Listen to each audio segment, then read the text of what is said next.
안녕하십니까. 김동훈 평가사입니다. 오늘은 수익형 건물 구분 상가에 대해서 설명을 드리려고 합니다. 구분 상가는 일명 그 원수에게 소개시켜 준다는 것처럼 많은 좀 폭탄, 위험성을 좀 안고 있어요. 그래서 왜 위험성을 이렇게 안고 있는지 감정평가 방식을 기준으로 좀 잠깐 먼저 설명을 드리도록 하겠습니다.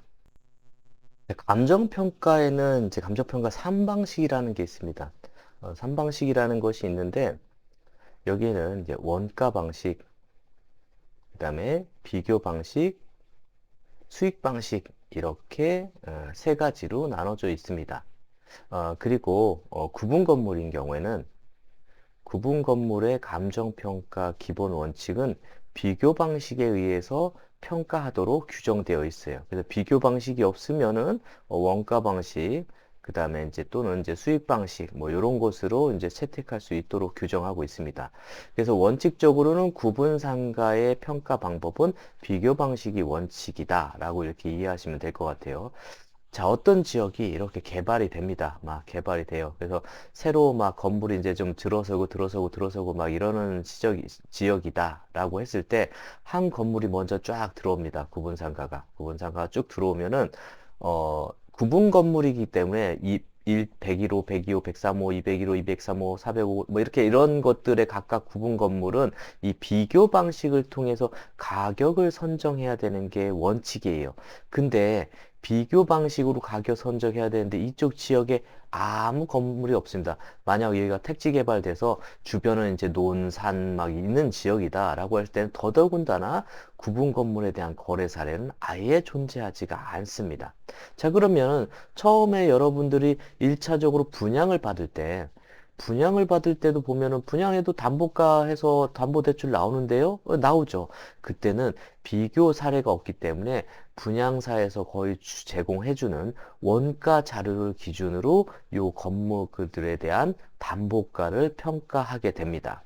자, 그래서 초기에는 분양가 아니 담보가가 나와요. 왜? 분양가 기준으로 원가법 적용해서 구분 상가들의 담보 평가를 하게 되니까요. 자, 그래서 처음에 이렇게 분양 임대료 보장 뭐 이렇게 해서 뭐 하게 됩니다. 그래서 뭐 분양을 받았어요. 자, 그러고 나서 이쪽 지역이 계속 이제 좀 잘 된다. 잘 돼서 옆에도 분양되고 막 이렇게 분양돼서 막 되고 뭐 활성화되고 막 그다음에 활성화된 다음에 나중에 막 사례가 막 뭐 가격이 올라간다. 가격이 급등하고 사례가 올라간다 하면은 내가 100에 분양받았던 게 나중에 이제 거래를 보니까 뭐 120에 거래될 수도 있고 뭐 여러 가지 호재가 있을 수도 있잖아요. 이제 그러면은 이제 초기에 담보가가 이제 올라가는 개념이 되는데 문제는 이쪽 지역에 이 건물 하나 딸랑 생기고 아무 건물도 안 들어서고 있어요. 지방에는 정말 많습니다. 유사한 건물도 없고 어찌 보면은 내 건물 혼자만 딸랑 있는 그런 지역이다. 자, 그러면 이제 문제가 언제쯤 터지냐면요. 사람들이 분양을 받고 그다음에 건물이 안 들어서는 이유는 뭐죠? 계속 공실이에요. 공실. 공실만 계속 이루어져 있습니다. 그러니까 상가가 임대가 안 되니까 거래도 아예 안 되죠. 자, 그러고 나서 대부분 이제 대출을 받으면 2년이나 4년 뭐 이렇게 시간이 지나갑니다. 이 시간 지나갈 동안 아까 말씀드린 대로 건물이 막 들어서고 거래 가격이 올라가지 않으면 이제 여기에 있는 분들은 이제 팔고 싶어 하는 거죠. 팔고 싶죠. 뭐 계속 이자만 내고 있으니까. 자, 그래서 내가 대출을 한 10억 받았는데 이 10억 대출이라도 지금 그냥 포기하고 그냥 넘기고 싶다라고 해서 시장에 내놓게 됩니다.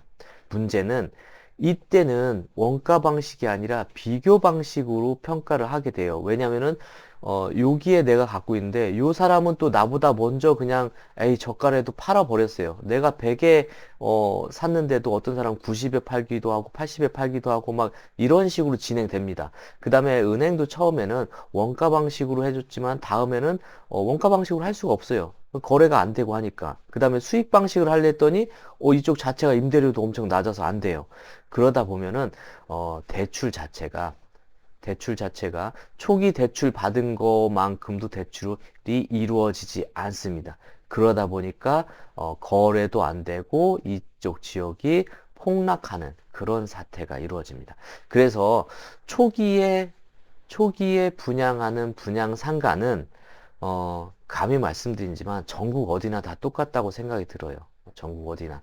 그래서 초기에 분양받는 것이 아니라 오늘 설명드리는 내용처럼 어느 정도 시간이 좀 지나서 이쪽 지역에 대한 것이 한번 이제 고가로 올라갔던 이 분양가들이 좀 정리가 된 상황에서 좀 실질적으로 가격이 내려갔을 때 구분 상가를 낙찰받는 것이 훨씬 안정적이다. 좀 이 설명을 드리고 싶습니다. 자, 오늘은 그래서 이제 태인 경매에 오면은 여러 가지 좀 섹션별로 좀 재밌는 테마별로 묶어 놓은 것들이 있어요. 그래서 임대 수익 물건 50선 해서 이렇게 있는 것들을 쭉쭉 분석을 해봤습니다. 그 중에서도 나는 괜찮은 것도 있고 어떤 건 좀 위험한 것도 있습니다. 그래서 우선은 위험한 거에 대한 하나랑 좀 그나마 좀 추천드릴 수 있는 것 중에 것 하나 좀 그렇게 설명드리려고 합니다. 자, 우선은 이제 위험한 거부터 말씀드릴게요. 저는 이제 천안에서 살고 있습니다. 그러니까 더 잘 알고 있죠. 천안 불당동에 있는 이 건물입니다. 건물은 매우 화려하게 잘 꾸며져 놨어요. 그 다음에 안에도 막 이렇게, 뭐 이렇게 좀 이제 무슨 행사를 좀 치를 수도 있도록 이렇게 안에도 공간을 좀 해놓고, 해놨습니다. 이게 로드뷰로 보시죠. 자, 로드뷰로 보시면은, 이렇게 좀 안에도 막 이렇게 뭔가 행사를 할 수 있고, 뭐 이렇게 좀 공간도 이렇게 잘 했어요. 이제 주차장은 지하로 해놓고. 자, 근데, 우리가 부동산 가격이 올라간다라고 하는 거는 여기처럼 막 개발이 되고 있는 지역 있잖아요. 뭐 이런 개발 지역쯤에서 개발이 막 진행됐을 때 한번 올라가고, 그 다음에 건물들이 막 들어서고 있을 때 그때 또 한번 올라가고 뭐 그런 시기다라고 생각하시면 돼요. 자, 여기는 보시면요. 천안아산 KTX역 인근에 있습니다. 역세권이네라고 할 정도로 위치상으로 좀 끌리는 지역이에요. 자, 근데, 그 다음에 이제 여기 이제 펜타포트 아파트라는 것이 있습니다. 천안에서는 가장 높게 취급되는 가장 가격이 우수하게 인정받는, 상가입니다. 복합 상가입니다. 주상복합 건물이에요. 이 지역의 문제는 뭐냐면요. KTX역으로 단절이 되어 있어요. 그 다음에 여기에 있는 사람들은 요 아파트 안에 다 있습니다. 주상복합 건물이니까. 그리고 여기로도 지하도로가 있는 것처럼 엄청 단절되어 있습니다. 다니는 사람이 없습니다. 그리고 여기 좀 표시가 애매한데 여기랑 연결이 안 돼요. 그냥 여기서 여기 지금 새길로 사람들이 왔다 갔다 하는데 여기는 또 그 대로라서 사람들이 움직이질 않아요. 그리고 여기에 이제 갤러리아 백화점이 있습니다. 갤러리아 백화점. 그리고 나서 이쪽에 약간 그 단독주택하고 근린 생활이 같이 있는 좀 지역이에요. 자, 유동인구를 봤을 때 걸어서 접근하기에는 매우 불편한 곳인 것은 맞아요. 그럼 차량으로 접근은 어떻게 되나? 차량으로 접근도 물론 이렇게 해서 들어와서 갈 수 있는데, 이렇게 해서 들어와서 간다고 하면 주상복합 상가에 있는 많은 그 근생들이 있기 때문에 이쪽의 활용도가 더 높지, 여기에 있는 것을 접근해서 쓰기에는 뭐 이렇게 좀 화려하게 했어요. 처음에는 이런 학원들이 없었습니다. 근데 느타 안 되다 보니까 이제 여러 가지 학원들 들어가고 뭐 여러 가지 좀 이렇게 돼 있어요. 건물 보면 되게 신기하게 잘 졌죠? 신기하게 잘 졌습니다. 근데 활용이 매우 안 되고 있습니다. 매우 안 되고 있습니다. 자, 그래서 상가를 바라보실 때는 내가 상가 투자자가 아니라 임차자의 입장에서 바라보셔야 된다. 바라보셔야 된다. 여기에 이제 좀 약간 뭐 공원처럼, 여기 근데 이게 연결된 게 아니고요. 여러분, 로드뷰로 보시면요. 여기 밑에 뚝 떨어져 있어요. 뚝 떨어져 있어요. 예, 예.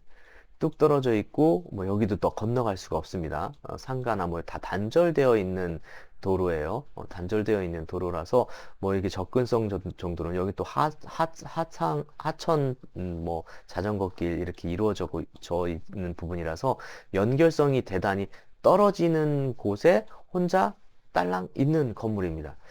요 옆에는 이제 주차 빌딩이 있는데 이 주차 빌딩 자체도 향후에는 또 이쪽하고 연결성이 있긴 하겠지만은, 뭐, 주차 빌딩 자체도, KTX역하고 멀리 있어요. 그래서 주차 빌딩에 주차를 하고 뭘 움직일 만한 데가 없습니다. 독립적으로. 저 개인적으로도 서울에 왔다 갔다 하는데, 여기에 주차장이 어마무지하게 이 세타 밑에 지하 2, 3층까지 주차장이 있다고 생각해 보세요. 엄청 많죠? 저도 여기다 주차를 하고 이쪽으로 걸어 다니는 부분이라서, 통행이나 유통에 대한 흐름이 되게 단절된 상가다. 이런 상가는, 내가 싸게 나왔다고 하더라도, 세입자 들어가는 것이 매우 좀 불편한 부분이다. 근데 여기는 지금 보시면 전체가 좀 골프 이걸로 들어와 있어요. 세입자가 여기를 지금 그 골프장으로, 골프 연습장으로 쓰고 있습니다. 300만 원 정도 월세가 나오고 있어요. 21년도에 시설을 하고, 어찌 보면은 골프 연습장으로 쓰기에는 나쁘진 않은 부분인 거예요. 왜냐면 여기 밑에가 지하 주차장으로 연결되어 있거든요. 지하 주차장하고 와서 골프 치고 하는 그런 정도의 규모로 쓸 수 있는 부분인데, 어, 어찌 보면 장점 중에 하나가 이게 텅텅 빈 게 아니라 여기가 쓰고 있으니까 월세 300만 원 정도면은 수익이 나올 수 있는 거다. 근데 요것도 좀 물음표다. 요 정도로 하고서는 수익률을 판단하고 들어오셔야 될 것 같습니다. 보시면 이제 수익률 계산기로 하면 지금 요 가격으로 들어가면 안 되고요. 요 가격에 들어가면 안 되고, 지금 여기 수익률도 마이너스 들어가죠. 이제 이 300만 원이 이 건물에서 얻을 수 있는 최대 수익이다. 라고 이렇게 이해하시면 될 것 같습니다. 그래서, 구분상가로서 겉으로 봤을 때는 KTX역 인근에 있고 옆에 주상복합 건물이 있는 입지적으로 좋은 것 같은데 단절된 상가이기 때문에 혼자서 이 상가 전체에서 뭘 할 수 있는 부분은 전혀 아니다 라고 이렇게 설명드릴 수 있을 것 같습니다. 자, 다음으로는 이제 전주에 있는 이 상가예요. 전주에 있는 이 상가인데 보시면은 토지 건물 전체가 그냥 통으로 나왔습니다. 통으로 나왔는데 여기는 이제 로드뷰만 봐도 이 상권이 어떻게 형성되어 있나 좀 볼 수 있을 것 같아요.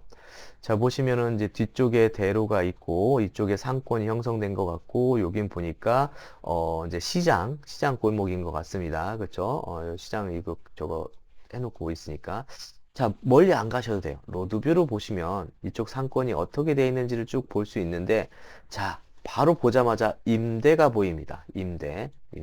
아마도 제가 이쪽 지역 사람은 아니지만 이쪽 지역에 과거에 되게 화려했던 지역인 것 같습니다. 상가들이 구분 상가로 막 쪼개져 있고 있습니다. 임대. 어찌 보면 이제 옛날이라면 이쪽에 사람들 막 다니고 북적북적 했었던 길일 것 같아요. 근데 이 큰 코너에도 임대 이렇게 붙어 있습니다. 그렇죠? 건물 전체적으로도 좀 노후화된 좀 지역일 것 같고요. 그래서 이쪽으로 왔구나. 이 건물 자체도 보면은 뭐 여기도 지금 사람들이 많이 다니면 다닐 동로인데 앞에도 임대예요. 이 건물 전체 통으로 나왔다고 하더라도 여기도 지금 간판이 없는 거 보니까 다 비어 있습니다. 다 비어 있습니다. 자, 이런 건물은 내가 어떤 의지를 가지고 무엇을 세운다? 그거는 거의 제 경험상으로는 불가능한 부분이다. 그래서 아무리 통건물로 나와서 내가 이 건물 상가 주인이 되고 싶다는 욕망이 있으실지 모르지만 이 전체를 낙찰받은 순간 아무것도 못하는 상황이 될 수 있는 건물입니다. 그래서 상가를 보실 때는 이쪽 주변의 상권에 대한 것을 기본적으로 확인하시고 그 다음에 상권이 안 돼 있는 데는 아무리 싸도 낙찰받는 게 아니다. 물론 한 가지 체크해 볼 부분이 있습니다. 이쪽 지역이 재개발 지역이 들어가는 부분이 있다라고 하면은 좀 고려해 볼 수 있겠지만 지역에서는요 재개발로 성공할 수 있는 확률이 서울 같지가 않습니다. 그래서 그런 부분들도 좀 판단할 때 좀 기준은 또 아니다 이렇게 설명드릴 수 있을 것 같습니다. 자, 그래서 오늘은 안 되는 상가 우선 설명드렸고요. 다음 시간에 좀 그래도 살만한 상가, 요겁니다. 요 물건 위주로 다음 시간에 설명을 드리도록 하겠습니다. 감사합니다.